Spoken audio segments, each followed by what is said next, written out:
Yes, YouTube, I hope that you're good. It's Ben Hooks, the Factor Coach Consultant. And today I'm going to be talking about price and specifically what you should be charging. And it's really, really important to get this right, because if you charge too much, you're going to outprice yourself, you're not going to get sales. If you don't charge enough, you're not going to get enough profits, you're going to be working with too many people for too cheap and struggling to scale your business, and you can have no fulfillment behind that as well. So what you've basically got here is this virtuous versus vicious cycle. So what I'm going to do is I'm going to walk through Alex Hormozi's example of that, what you can charge. Again, this is the difference that will make or break a business. But the main outcome that I want is for you to be looking at yourself as a market of one. Do not be looking at what competition's doing or the industry or whatever it is. Pricing will come back down to you in terms of what you are charging. So what we've got to look at is how do you actually get to a point of charging what you want and being a market of one. And by the end of this video, you're gonna have a hell of a lot more awareness for that. Right, so kicking things off, what we've got is the virtuous versus vicious cycle of price by Alex Hormozi. And again, credit to him because it's such a good example to break this down. First things first, we have got your clients and you've got your business. This is not just about charging based on what people can afford. This is about charging based on what your business needs. And this is so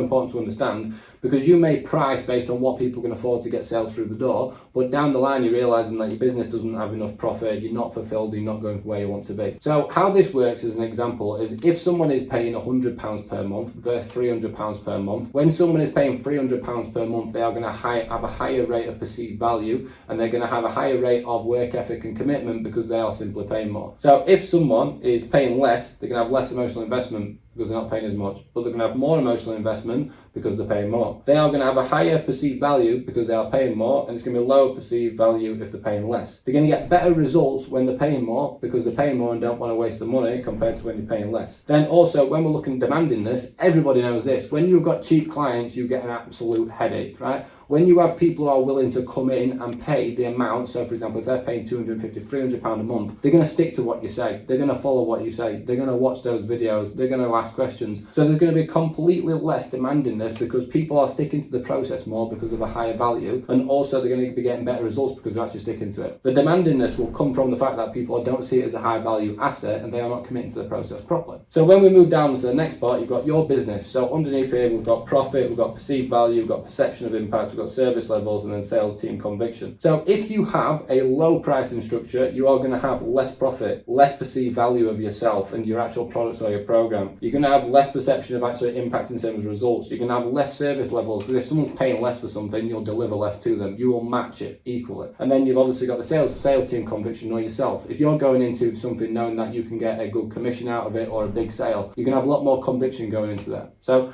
when we're basically looking at increasing your prices for your business, you're going to get more profits, more self-value, more perception of results impact, better service levels, and better team conviction as well. So when we're looking at, right, where should you go up or down, more often than not, you should be increasing your prices, right?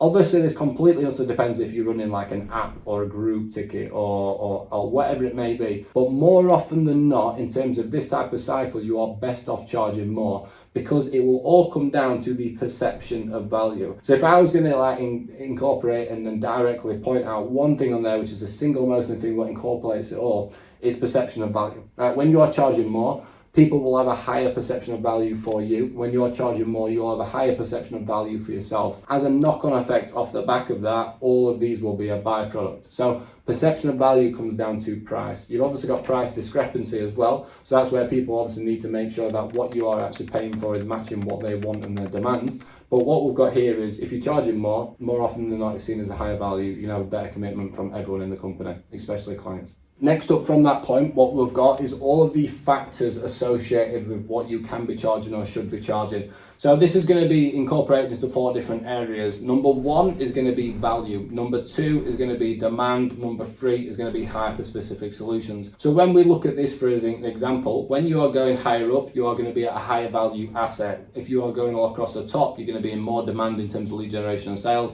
And if you're up in the top right hand corner, then you're solving hyper-specific solutions. If you can come in and provide a substantial amount of value, create demand for your business, and also make sure that you're actually solving hyper-specific solutions, you are a market of one. Start coming in and charging whatever you want to charge, right?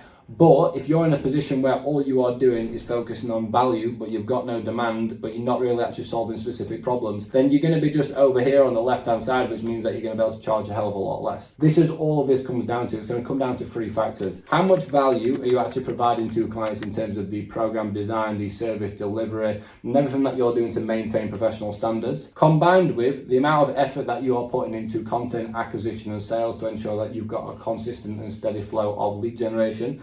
And then on top of that, you've basically got how much you actually hyper-specific solving problems. People will pay hyper-specific problems to be solved. So this is about really making sure that you are actually targeting a niche, you know what their problems are, and rather than just going right, I'm going to give you a diet plan to lose body fat, you start actually designing your program around what their problems are specific to that niche. When you are coming in and really solving a problem for someone, again, you are going to be able to get paid a hell of a lot more. So if we look at an example like a nurse versus a brain surgeon is going to get paid a hell of a lot more than a nurse because they are coming in and solving a hyper-specific problem. That's why it's so important to make sure that your offer is focusing on solving hyper-specific problems within a niche, and you are really making sure that all of your program design is isolated around that, because that is going to be the top one where you can be coming in and charging more. You've got to look at yourself and think, right, what should I be charging? This is all it comes down to, perception of value. Am I £100, £200, £300, £400, £500 per month, £600, whatever it may be? It's going to come down to what is your own perception of value and also the feedback you have from clients. How much demand are you creating to quantify being able to increase your prices to what you want? And then also, how much are you actually hyper-specific solving solutions, right? One thing I'll point out here, guys, is if you are hyper-specific solving solutions and you are providing really high value, you are going to be up on there.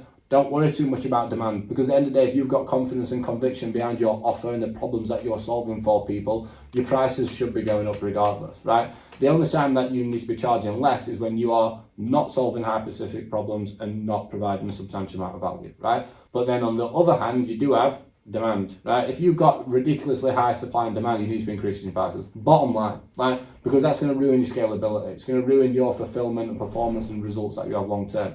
It's actually better for clients in terms of treating them with respect by charging them more and giving them the right type of service than it is to keep your prices the same with extra demand and actually give them a much less better service, right? So really think about this, guys. It always comes down to value, hyper-specific problems, and making sure that you are focusing on demand. If you are at that point now where you've already got demand, prices need to go up, because demand is going to come from the fact that you may have a different perceived value of thinking about, oh, I'm not solving that problems, or I'm not providing value, because that's really common for fitness professionals who don't actually back themselves.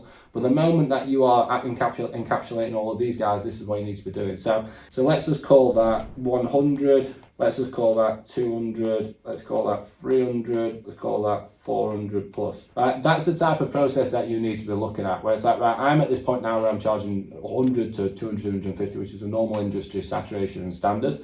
Right? How do I get my service up to a point where people are willing to pay me £300 a month? Right? How are you going to do that? It's going to come down to what level of value am I actually providing, what type of results and hyper-specific solutions am I solving for my niche, and how much demand am I creating with my acquisition and sales strategies. Once you've got that, you're a market of one. Forget what everyone else is charging, forget what your competitors are doing, charge based on what your perception of value is and how you have affected all of the factors affecting price in this model, alongside making sure that you have in the back of the mind all the time the virtuous versus vicious cycle. You may look at your business right now and think, oh, well, I can't increase my prices because of X, Y, and Z. But in 2 years, 3 years down the line, when you've got a team and you've got staff, you've got setters, you've got closers, you might have a team manager, an operations manager, you will absolutely, completely, and utterly kick yourself for not getting into this sooner, because you'll start to see the profits in your business dropping down. It all comes down to making sure that you are charging enough per client, not just for new clients coming in, but for everyone across the board, guys. I wouldn't be able to categorize and count up how many coaches that I have worked with that's actually increased or doubled and even quadrupled their prices from the first starting point. And it comes down to the confidence and conviction that you actually have behind that. So if you're at a point now where you're thinking, I don't really know where to go next, or I don't know how to create more value, or I don't know how to solve hyper-specific problems, or I don't know how to create demand, then that's where you need to be looking for support, guys. So again, this channel is to provide as much value as possible. But if you are interested to see the type of results we've achieved with stuff like that, click the link somewhere around my bio. Hope you've enjoyed this video. If you did, drop a comment. If you've got any requests, drop them down. If you're not subscribing, love you to subscribe, and I'll see you on the next video.